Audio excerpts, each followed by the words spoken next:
Mis hermanos, es un placer estar de vuelta en la mañana de hoy para dar la contraparte de lo que vimos en el día de ayer, en la mañana de ayer, acerca de la verdadera feminidad. Ahora vamos a estar hablando acerca de la verdadera masculinidad, pero vamos a pedirle al Señor que venga por su Espíritu, bendiga su palabra y nosotros todos podamos ser edificados. Oremos. Padre, queremos darte muchas gracias por tu amor, tu bondad para con nosotros en Cristo Jesús. Gracias por todo lo que tanto Noé como nuestra querida hermana Mimi estuvieron compartiendo acerca de lo que el Seminario Reformado Latinoamericano está haciendo en tantas sedes diferentes. Alabamos tu nombre, Señor, por la manera como has bendecido este ministerio y te rogamos que tú continúes, oh Señor, trayendo hombres que se quieran preparar para ser buenos pastores y predicadores de nuestra generación. Sé con nosotros ahora, oh Señor, danos de tu gracia, porque te lo pedimos en Cristo nuestro Salvador. Amén y amén. Permítanme compartirles una historia como las que nos contaban cuando nosotros éramos niños. Había una vez un poderoso león, reconocido por todos como el rey de la selva. Su rugido resonaba en todo el territorio y su presencia imponía respeto sobre todos los animales. Sin embargo, un día unos cazadores lograron atrapar al león y lo encerraron en una jaula. Y desde ese momento, aunque seguía siendo el mismo animal por naturaleza, poco a poco comenzó a perder su capacidad de liderar como lo hacía antes. A medida que pasaba el tiempo, los cazadores comenzaron a ponerle etiquetas al león. Es peligroso, agresivo, dominante. Afirmaban que era necesario mantenerlo en la jaula para proteger a los demás animales. Al final, muchos llegaron a creer que el león nunca había sido realmente un líder, sino más bien una amenaza. Y mientras tanto, el león comenzó a cuestionar su propia identidad. Los cazadores le decían que ya no era necesario que rugiera, que sus garras y colmillos eran peligrosos, que debía someterse y que debía conformarse a una nueva realidad. Así que poco a poco el león comenzó a dejar de rugir, sus garras se volvieron inofensivas y comenzó a comportarse más como un cordero que como el rey que una vez fue. ¿Les suena familiar esta historia? Tristemente, esta historia refleja lo que ha estado sucediendo con la verdadera masculinidad en nuestra cultura. Los cazadores del feminismo radical han estado intentando sistemáticamente de encerrar la verdadera masculinidad bíblica en una jaula, etiquetándola de peligrosa, agresiva e incluso innecesaria. Se ha socavado el liderazgo masculino y se ha reconfigurado la identidad del hombre, alejándola obviamente de su propósito y diseño según la mente de Dios.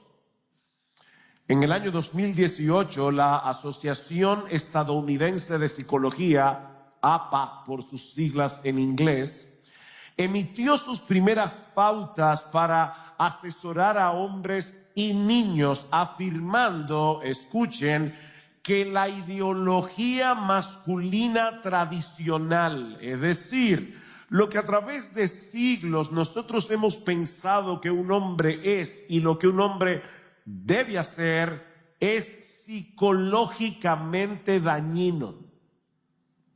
Hoy en día, el concepto de masculinidad tóxica es comúnmente utilizado para denigrar cualquier forma de liderazgo masculino, y como bien señala Nancy Pearcey, cuando la masculinidad en sí misma se presenta como un problema, la implicación es que la solución es la emasculación. En palabras más sencillas, desvirilizar a los hombres. El resultado, mis hermanos y mis hermanas, yo creo que está a la vista.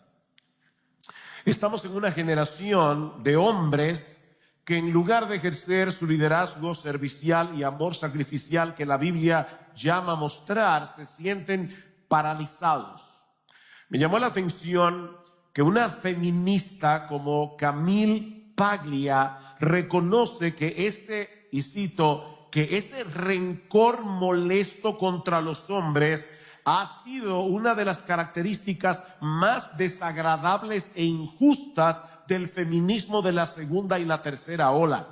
Y luego añade, escuchen hermanos, escuchen esta cita de una feminista. Esta mujer no es creyente. Cuando una cultura educada denigra rutinariamente la masculinidad y la hombría, las mujeres se quedarán perpetuamente atrapadas con chicos que no tienen ningún incentivo para madurar o para honrar sus compromisos. Nosotros estamos viviendo en una época donde la adolescencia termina como a los 35 más o menos. Niños de 35 años que se pasan la vida jugando videojuegos, brincando de un trabajo a otro, no se quieren casar, no quieren compromiso. Bueno, ahí hay lo que vemos, el fruto del feminismo radical del que hablaremos en la última conferencia. Mis hermanos, necesitamos regresar de nuevo al diseño original de Dios. Esto es urgente para ver cómo luce la verdadera masculinidad del líder siervo que protege, cuida y guía a los suyos en las diferentes responsabilidades en las que Dios colocó a los hombres. Dios nos colocó en diferentes responsabilidades. Y eso es precisamente lo que quiero que hagamos en la presente conferencia, en el tiempo que nos resta. Apenas estoy introduciendo. ¿Cómo luce un hombre verdaderamente masculino en el trabajo, en el hogar, en la iglesia y en la sociedad? Eso es lo que vamos a ver en la mañana de hoy. Así que veamos en primer lugar cómo luce un hombre verdaderamente masculino en el trabajo. Ayer veíamos que Dios colocó al hombre en el jardín del Edén como su administrador. Adán tenía un trabajo que hacer en un lugar específico para la gloria de Dios. Volvamos otra vez a Génesis capítulo 2. Dice en el versículo 4: estos son los orígenes de los cielos y de la tierra cuando fueron creados, el día que Jehová Dios hizo los cielos y la tierra, y toda planta del campo antes que fuese en la tierra, y toda hierba del campo antes que naciese, porque Jehová Dios aún no había hecho llover sobre la tierra. Y ahora escuchen: ni había hombre que labrase la tierra. Se necesitaba un hombre que cultivara y cuidara el huerto, alguien que sacara de la tierra todo su potencial. Versículo 7: entonces Jehová Dios formó al hombre del polvo de la tierra y sopló en su nariz aliento de vida, y fue el hombre un ser viviente. ¿Se dan cuenta? En el mismo proceso de creación del hombre, él queda identificado con la esfera de su trabajo. Él fue creado del polvo de la tierra, la misma tierra que él debía cultivar y que él debía proteger. Versículo 8: y Jehová Dios plantó un huerto en Edén al oriente y puso allí al hombre que había formado. Versículo 15: tomó pues Jehová Dios al hombre y lo puso en el huerto del Edén. Recuerden que ayer les decía que el hombre fue creado fuera del jardín. Bueno, Dios lo puso en el huerto para que lo labrara y lo guardase. La creación que nuestro bendito Dios hizo está llena de un enorme potencial, pero es responsabilidad del hombre extraer de ella el máximo de sus beneficios. De manera que Adán necesitaba el jardín necesitaba a Adán. Allí fue puesto para hacerlo florecer, para guardarlo, para cuidarlo. Adán debía plantar semillas, podar ramas, excavar, extender el jardín hasta cubrir el planeta completo para la gloria de Dios. La intención original era que el Edén cubriera todo el planeta y eso requería del trabajo del hombre. Las plantas del huerto estaban a disposición de Adán, pero los frutos no iban a caer solos del árbol. Él tenía que trabajar para cosecharlos. Es por esto que cuando Adán pecó, Dios lo castigó justamente en el área que le había encomendado, la administración de la tierra. Vean otra vez, capítulo 3, versículo 17. Y al hombre dijo: por cuanto obedeciste a la voz de tu mujer y comiste del árbol de que te mandé diciendo, no comerás de él, maldita será la tierra por tu causa, con dolor comerás de ella todos los días de tu vida, espinos y cardos te producirá y comerás plantas del campo. Con el sudor de tu rostro comerás el pan hasta que vuelvas a la tierra, porque de ella fuiste tomado, pues polvo eres y al polvo volverás. Fíjense, mis hermanos, que Dios no maldijo el trabajo. ¿Se dieron cuenta? Dios maldijo la tierra. La tierra. El trabajo en sí no es un castigo. El trabajo no es una maldición. Fue parte del plan de Dios desde el principio. Lo que cambió después del pecado, de la entrada del pecado, fue que el trabajo se volvió más difícil y se volvió más frustrante. Vamos a tener que ganarnos el pan con el sudor de la frente, aunque trabajemos en una oficina con aire acondicionado. Eso es parte de la maldición. Cada tipo de trabajo tiene sus retos, pero sigue siendo parte del llamado de Dios para nuestras vidas. En el año 2013, Gallup hizo una encuesta en los Estados Unidos de Norteamérica. Y el 70% de los norteamericanos dijeron no sentirse recompensados por sus trabajos. Y solo entre un 20 y un 30% afirmaron encontrar inspiración en lo que hacían día tras día. Y yo te pregunto, ¿tú te identificas con cuál de los dos grupos? ¿Con el 70% que está frustrado en el trabajo? ¿O con el 20 o 30% que se siente contento de levantarse por la mañana para irse a trabajar? Déjame compartirte, si estás en ese 20% o en ese 30%, déjame compartirte el secreto del contentamiento en el trabajo. Hay un libro escrito por Patrick Morley, precisamente el prólogo lo escribió R.C. Sproul. Se titula El hombre frente al espejo. Y él dice que hay dos cosas fundamentales que debemos hacer para encontrar propósito y satisfacción en nuestro trabajo. La primera es que tenemos que redefinir nuestra ambición. Tenemos que redefinir nuestra ambición. En otras palabras, déjame hacerte una pregunta, hombre que estás aquí. ¿Cuál es tu verdadero objetivo en la vida? O sea, ¿qué es lo que te mueve a levantarte cada mañana? Porque si nuestra meta principal es simplemente ganar dinero o lograr reconocimiento, ascenso, vamos a terminar frustrados. Escribiéndole a los tesalonicenses, Pablo les recuerda en 1 Tesalonicenses capítulo 4 versículo 1 que nuestra meta en la vida es agradar a Dios. Y dice Pablo, aunque ustedes lo están haciendo ya, deben seguir animándose a crecer en eso más y más. Y luego Pablo da una lista de cosas específicas en las que nosotros debemos agradar a Dios. Y en el versículo 11 menciona el trabajo. Hombres, a Dios le agrada ver a un hombre trabajando. Tú quieres agradar a Dios, no simplemente debes cuidarte de los pecados extraordinarios, sucios, depravados. Tienes que trabajar, dice Pablo, haciendo con tus manos, siendo responsable, siendo excelente en lo que hace. A Dios le agrada ver un trabajo bien hecho. A Dios le agrada ver a un hombre trabajando. Pero no solamente debemos redefinir nuestra ambición. Es necesario recordar quién es nuestro jefe primario. ¿Tú quieres no estar frustrado en el trabajo? Recuerda quién es tu jefe primario. Si yo les preguntara en esta mañana, ¿cuántos de ustedes quisieran ser sus propios jefes? Probablemente muchos levantarían la mano.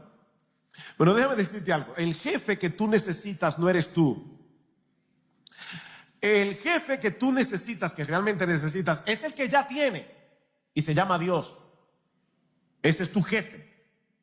Pablo le dice a los siervos de Colosas en el capítulo 3 y por extensión a todos los trabajadores cristianos que no deben trabajar como quien quiere quedar bien con su supervisor, sino con sinceridad de corazón, sabiendo que en última instancia, dice Pablo, es a Cristo el Señor a quien servís y es de Cristo el Señor de quien ustedes recibirán la recompensa. Yo me pregunto cuando leo ese pasaje, ¿qué pasaría si miles de empleados cristianos se levantaran cada lunes para comenzar la semana pensando, wow, esta semana voy a trabajar para Jesús? ¿En serio? ¿Qué pasaría? ¿Cómo cambiaría eso nuestro trabajo? Si nosotros pensáramos cada mañana cuando salimos de casa, voy a trabajar para Jesús, no para mi jefe inmediato, no solo para pagar las cuentas al final de mes o para ganarme un ascenso, sino para servir al Señor que me salvó con su sangre y que me ha encomendado este trabajo como una plataforma en la que brille su gloria. No voy a pedirte que levantes la mano, pero ¿cuántas veces tú has pensado así cuando sales de casa? Un lunes en la mañana. ¿O qué pasaría si miles de jefes cristianos salieran de sus casas pensando, hoy voy a dirigir mi empresa como un mayordomo del Rey de Reyes bajo los principios establecidos por Él en su palabra? Porque jefes, ustedes tienen el mismo jefe que tienen vuestros empleados. Y se llama Jesús. Lean Colosenses capítulo 4, versículo 1. No es para hacer dinero simplemente que tú eres jefe. Es para reflejar el carácter de Dios en la manera como tú tratas a tus empleados, en la manera como tú manejas tus recursos, en las decisiones que tú tomas para la empresa. Tú tienes un jefe. Ya sea que trabajes como empleado o que estés al frente de una compañía, tú y yo tenemos un trabajo que hacer. Sí, tendrá su cuota de problemas, tendrá su cuota de frustraciones, pero tiene que hacerse bien. Mi padre nos decía constantemente cuando éramos pequeños, a mí no me importa si al final ustedes terminan siendo zapateros, pero asegúrense de que en la cuadra donde ustedes trabajan no hay un mejor zapatero que tú. Es que lo hagas bien. Hombres cristianos, la vagancia, el trabajo a medias, el trabajo mal hecho, el camino más fácil, el pasarte horas de tu trabajo chequeando Facebook, TikTok y Instagram, no es propio de un hombre cristiano. La verdadera masculinidad es laboriosa, es responsable, es diligente y comprometida con la excelencia en todo lo que haces. ¿Y sabes quién es tu modelo? Se llama Jesucristo. Él es el hombre perfecto. Aquel que, sabiendo que el trabajo que se le había encomendado iba a terminar en una cruz, nunca miró atrás, porque siempre quiso hacer la voluntad de su Padre. Miren, esto es tan importante, y aquí lamentablemente voy a tener que matarle la esperanza a muchos. Esto es tan importante que aun cuando lleguemos al cielo seguiremos trabajando. Hay personas que creen que en el cielo tiene una visión como muy abstracta del cielo. Es que vamos a estar todos con una bata blancas, saltando de nube en nube. Y la única preocupación va a ser que no se nos caiga el arpa. Mira, no, el cielo no es así. ¿Tú recuerdas las parábolas de las 10 minas en Lucas 19? Dice que un hombre noble se va lejos y antes de partir deja a sus siervos una mina a cada uno. Una mina era el equivalente a 6 meses de trabajo para que ellos administraran la mina.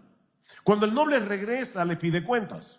Uno de ellos había ganado 10 minas y el noble le dice: está bien, buen siervo, Lucas 19:17, por cuanto en lo poco has sido fiel, tendrás autoridad sobre 10 ciudades. Yo no sé exactamente qué implica eso. Otro había producido 5 minas y recibe autoridad sobre 5 ciudades. De nuevo, no sé lo que eso implica, pero una cosa sí sé: eso implica trabajo. En otras palabras, ¿se dan cuenta cuál es la recompensa que Cristo nos dará por un trabajo bien hecho aquí en la tierra? Más trabajo. Esa es la recompensa. Cualquiera pensaría: llegó las vacaciones. No, Cristo no promete vacaciones. Cristo promete una promoción. Te van a ascender para que trabajes mejor. Claro, no va a haber frustración en el cielo. Vamos a trabajar con gozo. Vamos a cantar mientras trabajamos, adorando al Rey de Reyes. Es un trabajo diferente, pero es trabajo. Nuestra recompensa en la gloria será servir más cerca de nuestro Señor en su reino eterno, con nuevas responsabilidades y mayor plenitud. Es la misma la enseñanza que encontramos en la parábola de los talentos, Mateo 25. Al siervo que invirtió sus 5 talentos y ganó 5 más, el Señor le dijo: bien, buen siervo y fiel, sobre poco fuiste fiel, sobre mucho te pondré, entra en el gozo de tu Señor. ¿Te das cuenta, querido hermano? Tu trabajo importa, no solo en el presente, sino también en la eternidad. Trabaja hoy con los ojos puestos en Jesús, sabiendo que un día estarás con Él y que lo servirás con toda tu capacidad, sin cansancio, sin frustración, en el gozo pleno de su presencia. Yo espero que este próximo lunes te levantes de la cama con una sonrisa.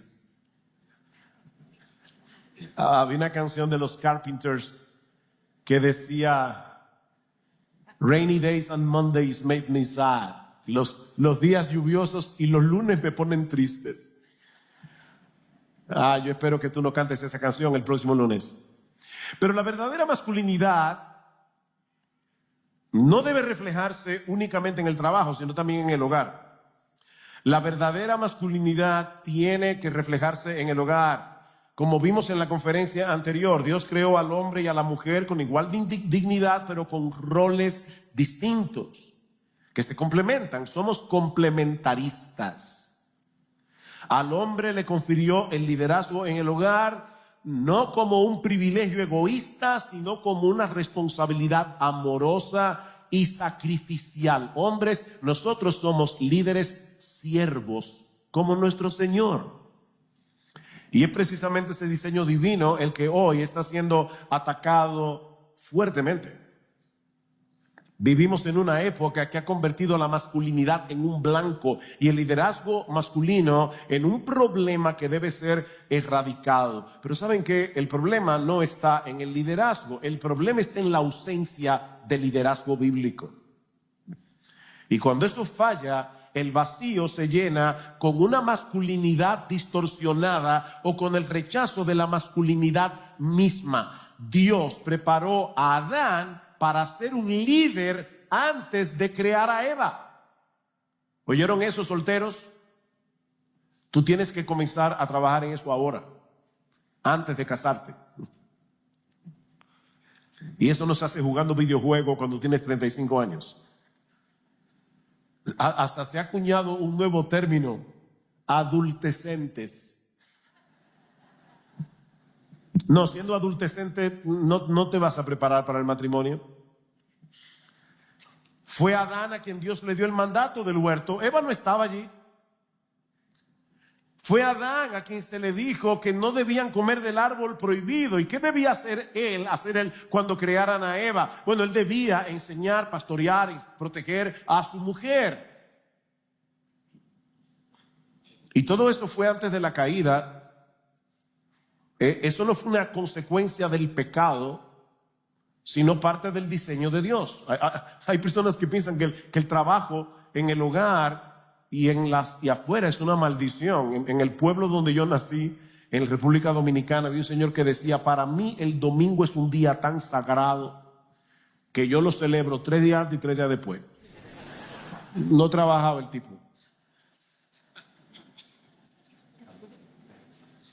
Y cuando Dios le dio esa responsabilidad al hombre y vio todo lo que había hecho, dijo que era bueno en gran manera. Es bueno en gran manera que el hombre sea hombre. Es bueno en gran manera que el hombre sea el líder de su hogar. No hay nada opresivo en ese orden divino. No hay nada indigno para la mujer. Es un reflejo del carácter sabio, bondadoso de nuestro Creador. Es por eso que después de la caída Adán tuvo que rendir cuentas primero. ¿Se dieron cuenta en Génesis 3? ¿A quién llamó Dios primero? No es porque Eva no tenía responsabilidad por su pecado, pero Adán era la cabeza. Él debía cuidar, él debía proveer, él tenía que proteger y falló. Querido hermano, si tú eres un hombre casado, tú eres el pastor de tu hogar. Tú eres el responsable primario de tu esposa, de tus hijos, tanto en lo físico como en lo espiritual. Pablo dice en 1 Corintios 14:34, dice que si alguna mujer tiene algo que preguntar porque no entendió el mensaje que dio el pastor, que le pregunte al marido en casa. ¿Estás tú preparado para responderle? Yo no entendí qué fue lo que quiso decir el pastor.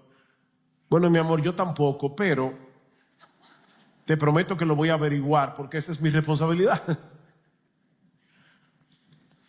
Eso no significa que tienes que saberlo todo, hacerlo todo, pero sí significa que eres tú el que debes tomar la iniciativa en las cosas que más importan. La verdadera masculinidad no se define por la rudeza ni por el éxito económico. La verdadera masculinidad se define por el compromiso de liderar con humildad, de proveer con diligencia y de guiar espiritualmente a tu familia con la palabra de Dios. Eso es lo que significa ser un hombre verdaderamente masculino, no un macho man. No queremos más machos. No necesitamos más machos en América Latina. Necesitamos más hombres. Qué raro que las hermanas no dijeron amén.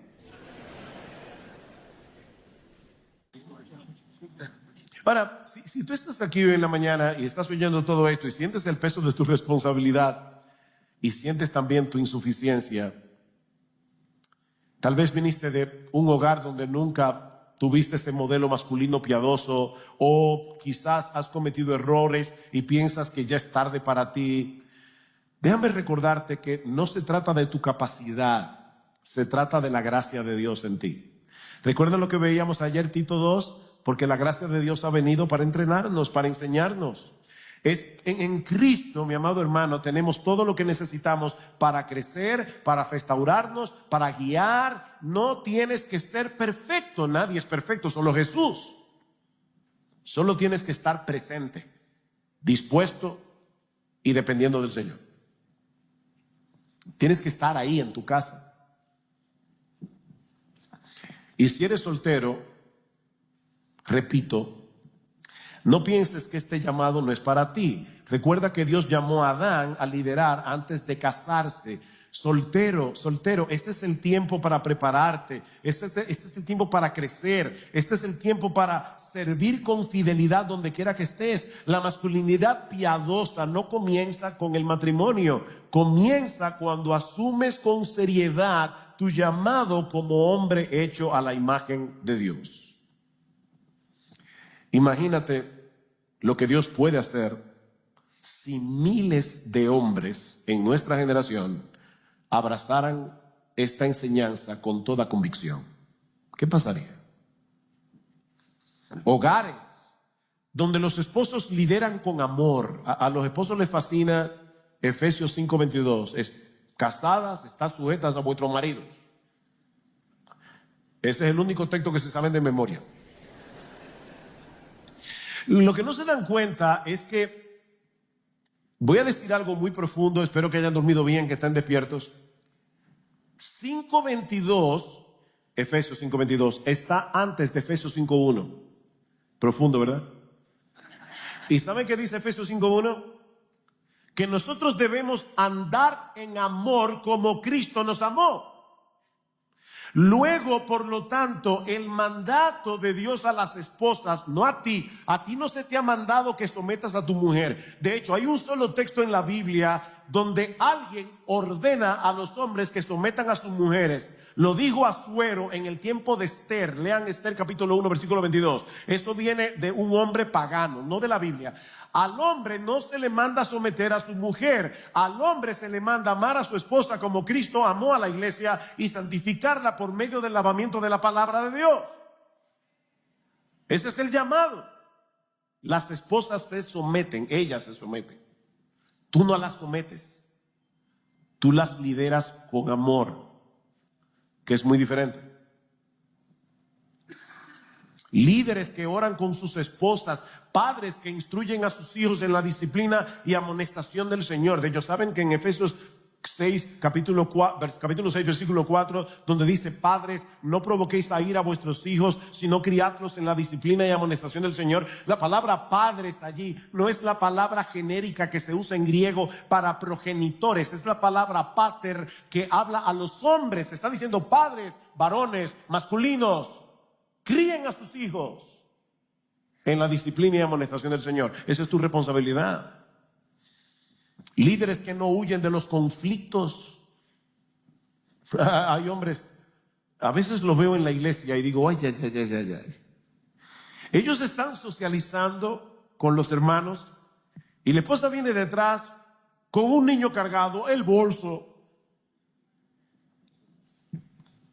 No, eso no es lo que Dios quiere que tú hagas. Cuando suene un ruido en tu casa a las 2 de la mañana, no despiertes a tu esposa para que vaya a ver. Ese es tu problema, mi hermano. Ese es tu problema. Es esa clase de masculinidad que refleja a Cristo. A Cristo. Es esa clase de liderazgo que transforma familias y que el mundo necesita ver desesperadamente. Pero la verdadera masculinidad, yo no sé por dónde ando, pero la verdadera masculinidad no solo debe reflejarse en el trabajo y en el hogar, sino también en la iglesia. La verdadera masculinidad debe reflejarse en la iglesia. Y de nuevo tenemos que volver al orden creado por Dios en el huerto del Edén, porque según Pablo en 1 Timoteo capítulo 2, a partir del versículo 11, ese orden no solo tiene implicaciones para el hogar, ese orden tiene implicaciones para la iglesia. Pablo dice: yo no permito a la mujer enseñar, yo no permito a la mujer ejercer dominio en la iglesia, porque ese es el trabajo que Dios le dio al hombre, porque Adán fue formado primero. No es un asunto cultural. Ahora las feministas evangélicas, porque hay feministas evangélicas, nos quieren hacer creer que el problema que había en Éfeso, 1 Timoteo, era un problema cultural. No es un problema cultural, es un asunto teológico. En su infinita sabiduría, Dios ordenó las cosas de esa manera para reflejar algo de sí mismo en la iglesia. Impresionante. El orden creacional es teología viviente. Recuerden el texto que citamos ayer en 1 Corintios, capítulo 11, versículo 13. 3. Cristo es la cabeza de todo hombre y Dios el Padre es la cabeza de Cristo. El hombre es la cabeza de la mujer Cristo es la cabeza del hombre y el Padre es la cabeza de Cristo. Y eso no denigra a Cristo. Este orden trinitario debe verse en la iglesia a través del liderazgo masculino. De hecho, en 1 Timoteo 3 y Tito 1, donde se da la lista de requisitos para los pastores, obispos, es lo mismo, pastores, obispos, ancianos. Esa lista, lo único que tiene de extraordinaria es que no tiene nada de extraordinaria. ¿Se dieron cuenta? ¿Qué se requiere del hombre que debe ser pastor? Que sea marido de una sola mujer, sobrio, prudente, decoroso, hospedador, apto para enseñar, no dado al vino, no pendenciero, no codicioso de ganancias deshonestas. ¿Se dan cuenta? Es carácter. Mis hermanos, aparte de la capacidad para enseñar, todo lo que Pablo menciona es el fruto de una vida piadosa. Eso nos dice que el liderazgo en la iglesia no está reservado para hombres con dones espectaculares, sino para aquellos que reflejan a Cristo en su carácter. No todos los hombres piadosos deben ser pastores, ni diáconos, pero todos deben aspirar a esa clase de madurez. Todos. Y todos deben estar dispuestos a servir. Ese servicio no es una carga, es un glorioso privilegio, porque servir en la iglesia es seguir los pasos de aquel que no vino para ser servido, sino para servir y para dar su vida en rescate por muchos. ¿Has pensado en el hecho de que cuando sirves en la iglesia estás reflejando a Jesús? Cristo no lideró desde un trono, sino desde una cruz. De manera que el liderazgo cristiano no se define por tomar el control, sino por una vida de servicio sacrificial. Hombres, la verdadera masculinidad se manifiesta en la iglesia cuando hay un deseo genuino de ver a otros crecer en la fe, cuando servimos sin esperar reconocimiento. Todo hombre en la iglesia debería estar involucrado en algún tipo de servicio. Todo hombre. Ya sea enseñando, discipulando, animando a otros o simplemente ayudando en lo que se necesite. ¿Tú sabes cuál es tu don? Todos tenemos dones, somos un cuerpo. Dones para servir al Señor. No estoy hablando de dones extraordinarios, estoy hablando de dones ordinarios. ¿Cuál es tu don? Pastor, yo no lo sé. Ok, déjame darte el secreto de reconocer y descubrir tu don. Involúcrate en todo lo que puedas hacer en la iglesia. Y haciendo en la iglesia vas a descubrir en qué eres bueno, en qué Dios te usa y en qué no. No, yo quiero predicar. No, a veces Dios nos coloca en el cuerpo como el dedo gordo del pie derecho. Nadie te ve, pero Cristo te ve. No tiene que ser predicando. Había un joven en una iglesia que decía a Howard Hendricks: yo quiero predicar, pastor, yo quiero predicar. Lo que han leído algún libro de Howard Hendricks, saben que era una persona muy ocurrente. Y ya finalmente Hendricks le dijo: mira, yo no sé si Dios te ha dado el don de predicar, pero a mí no me ha dado el don de oírte. No tiene que ser predicando. Cuando una iglesia está llena de hombres como los que hemos descrito, hombres que lideran con humildad, hombres que sirven con alegría, hombres que reflejan a Cristo en su conducta, esa iglesia, escuchen bien, esa iglesia se convierte en una apologética viviente del evangelio.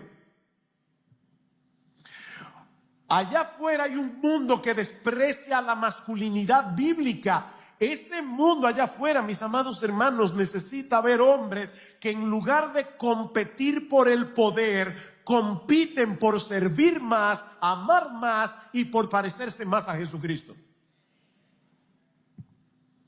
Ese es el llamado glorioso que Dios nos ha hecho.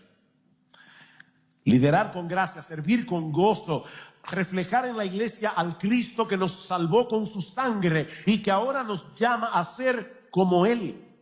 Pero la verdadera masculinidad, y créanme que ya estoy terminando, no solo debe reflejarse en el trabajo, en el hogar, en la iglesia, sino también en el mundo, en el mundo. El Señor nos llama a ser sal y luz de la tierra. Sal y luz. Como hombres cristianos debemos vivir de tal manera que nuestras vidas apunten a Cristo, mostrando al mundo un modelo de integridad, de justicia, de amor. La verdadera masculinidad defiende la verdad, actúa con justicia, se compadece del débil, se compadece del necesitado. Yo no estoy hablando aquí de justicia social. No, yo no estoy hablando de justicia social. Estoy hablando de compasión, la compasión que exhibió Jesús. La verdadera masculinidad rehúsa amoldarse a este mundo, vive bajo el señorío de Cristo, no solo en la iglesia, sino en todos los aspectos de la vida pública y privada. En resumen, no estamos llamando a los hombres a ser lo que no son, sino a redimir lo que el pecado ha distorsionado.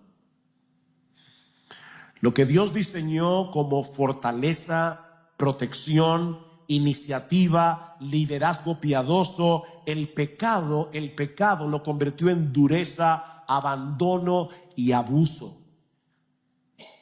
Mi hermano, ¿cómo te ve tu esposa? ¿Como un líder, siervo, amoroso? ¿Cómo te ven tus hijos?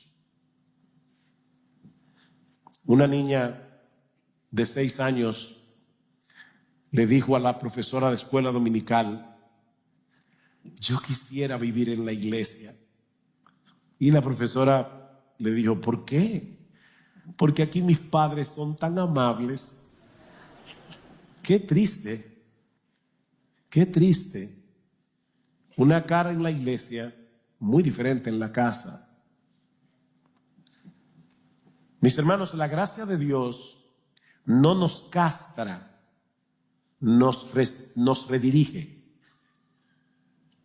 No nos hace menos hombres, nos hace hombres verdaderos. No se trata aquí de eliminar la fortaleza del hombre, sino de consagrarla. ¿Has pensado en eso? Consagrar la fuerza que Dios te dio como hombre. Ponerla bajo el señorío de Cristo para el bien de otros. No necesitamos menos masculinidad, necesitamos más. Pero una masculinidad definida conforme al diseño original de Dios. Una brevísima palabra para concluir.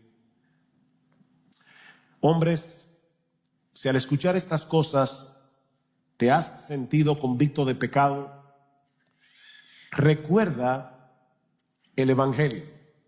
Es importante que recuerdes el Evangelio. No es tu masculinidad lo que te justifica, es Cristo. Es Cristo. Así que al escuchar estas cosas, no trates de justificarte delante de tu propia conciencia o delante de tu esposa o delante de la iglesia. No necesitamos justificarnos porque ya fuimos justificados por Jesús.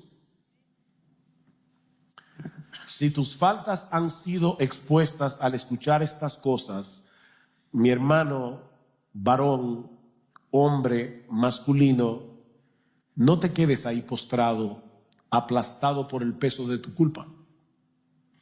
Ven de nuevo delante del Señor, amparado en su promesa de que si confesamos nuestros pecados, Él es fiel y justo para perdonar nuestros pecados y limpiarnos de toda maldad. En dependencia de su espíritu y con los ojos puestos en Jesús, el verdadero hombre, sigue corriendo la carrera. Mi hermano, no desmayes, que su gracia estará siempre disponible para ti cuando necesites perdón y restauración. Oh, que el Señor nos conceda la gracia